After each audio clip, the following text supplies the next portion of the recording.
Assalamualaikum warahmatullahi wabarakatuh. Saya Nur Fatina Aula binti Waili bernombor matrik 17092201 bagi subjek IIQ 3002 Sirah Nabawiyah wa Khulafa' Rasyidin ini.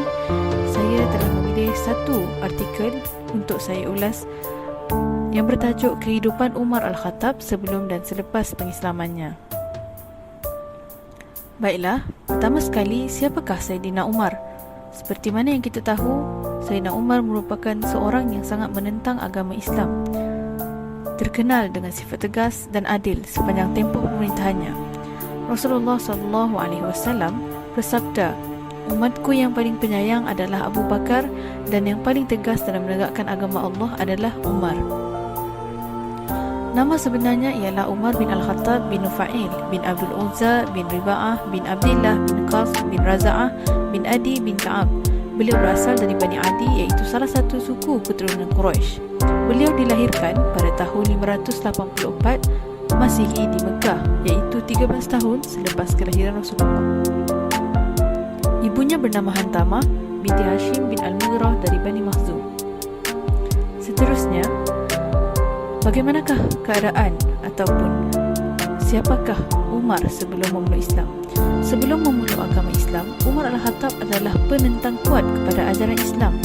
Sewaktu zaman jahiliyah, Umar mempertahankan ajaran tradisi masyarakat Quraisy, iaitu Umar mempunyai kekuatan dan keberanian, dan disebabkan itulah Umar bin Khattab juga tergolong sebagai salah seorang pembesar Quraisy.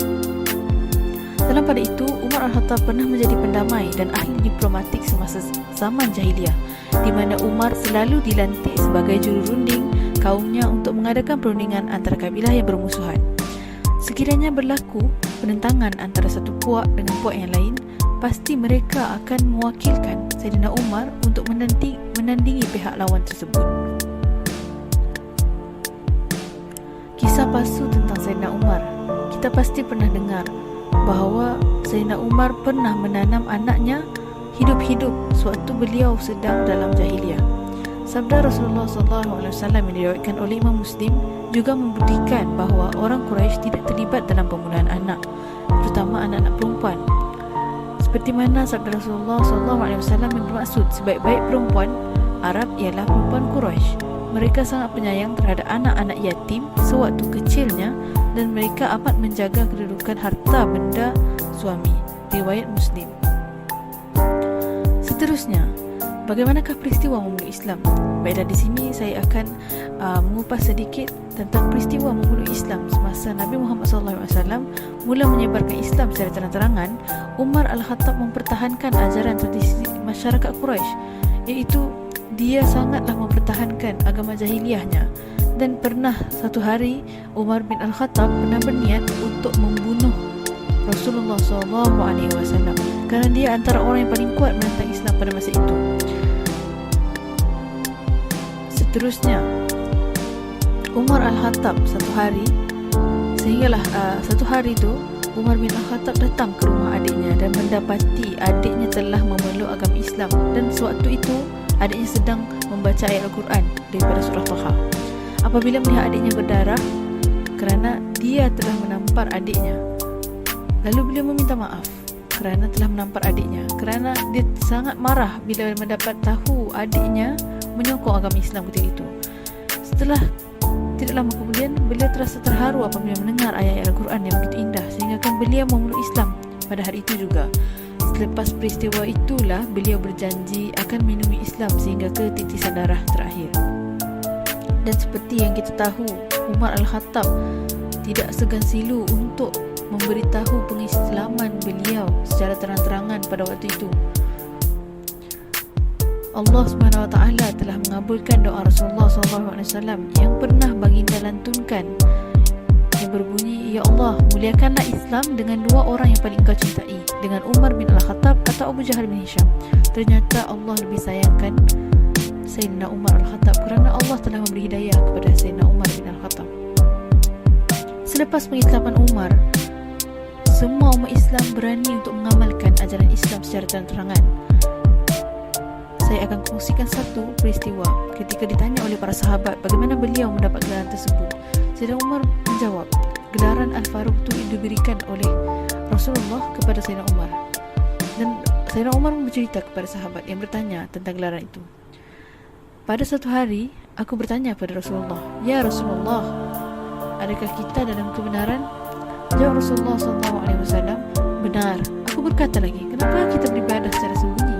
Kemudian kami masuk ke Masjidil Haram, membuat 2 sof, satu aku dan satu lagi sof Sayyidina Hamzah. Maka semua orang kafir ketika itu melihat kami berdua dengan perasaan sangat marah yang tak pernah mereka terjadi sebelumnya. Dan Rasulullah menggelarkan aku Al-Faruq. Al-Faruq ni maksudnya adalah yang dapat membezakan ataupun pemisah antara yang hak dan yang batil, ataupun yang dapat membezakan antara yang baik dan buruk. Gelar Al-Faruq diberikan adalah kerana beliau memeluk agama Islam dan menyebabkan umat Islam yang lain mendapat semangat baru untuk mengamalkan ajaran Islam secara terang-terangan di kota Mekah. Abdullah bin Mas'ud berkata, "Kami menjadi kuat sejak Umar radhiyallahu anhu masuk Islam." Kepimpinan Khalifah Umar Al-Khattab dikenali dari sebelum dia Islam sehinggalah dia memeluk Islam. Sayyidina Umar dicalonkan oleh Khalifah Abu Bakar sendiri dan juga dipersetujui oleh semua sahabat. Oleh itu, Khalifah Umar Al-Khattab merupakan khalifah kedua dalam Khulafa' Rasyidin selepas kewafatan Abu Bakar Siddiq. Sayyidina Umar juga merupakan khalifah pertama mendapat gelaran Al-Amin, Amirul Mukminin, yang bermaksud ketua pemerintah orang-orang mukmin. Gelaran tersebut juga bermaksud Panglima Agung Mukmin diberikan untuk mengiktiraf kejayaan dan sumbangan beliau. Baiklah, apakah sumbangan Khalifah Umar Al-Khattab? Zaman pemerintahan Khalifah Umar Al-Khattab dianggap sebagai zaman keemasan. Kenapa?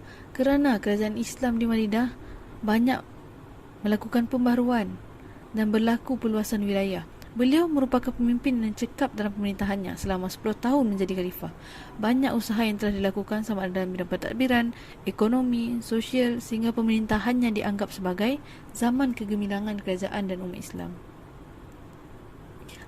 Apakah antara kepimpinan Khalifah Umar Al-Khattab? Antaranya ialah yang pertama, memperkenalkan dasar pentadbiran dan pelantikan pegawai, menebuhkan majlis syura, melantik wali atau governor untuk mentadbir beberapa wilayah jajahan Darul Islam, menubuhkan jabatan polis, jabatan pencukaian dan jabatan perbendaharaan, menyediakan tempat pembelajaran, memperkenalkan kalender Islam dengan menggunakan tahun hijrah, menyusun sistem ketenteraan dengan membentuk tentera tetap dan sukarela. Dan banyak lagi sebenarnya kepimpinan Khalifah Umar Khattab sewaktu pemerintahan beliau. Kesimpulannya, pelaksanaan dan kejayaan dalam pentadbiran yang telah diperkenalkan oleh Khalifah Umar Al-Khattab berkaitan dengan asas yang telah dilakukan oleh Rasulullah SAW dan Khalifah Abu Bakar As-Siddiq. Khalifah Umar Al-Khattab telah memperkenalkan sistem pemerintahan Islam secara meluas di samping membentuk empayar Islam yang lebih kukuh. Daripada artikel ini, saya mendapati bahawa Sayyidina Umar merupakan seorang yang patut kita contohi dan patut kita telusuri sejarah bagaimana kepimpinan Khalifah Sayyidina Umar bin Al-Khattab. Dan daripada artikel ini saya dapat banyak input yang mana kita dapat mengetahui bagaimana Sayyidina Umar ketika sebelum dan selepas Islam, bagaimana dia memegang tampuk pemerintahan Islam sehingga kini masih diamalkan apa yang beliau telah sumbangkan pada Islam. Itu sahaja daripada saya. Sekian, wabillahi taufiq wal hidayah. Wassalamualaikum warahmatullahi wabarakatuh.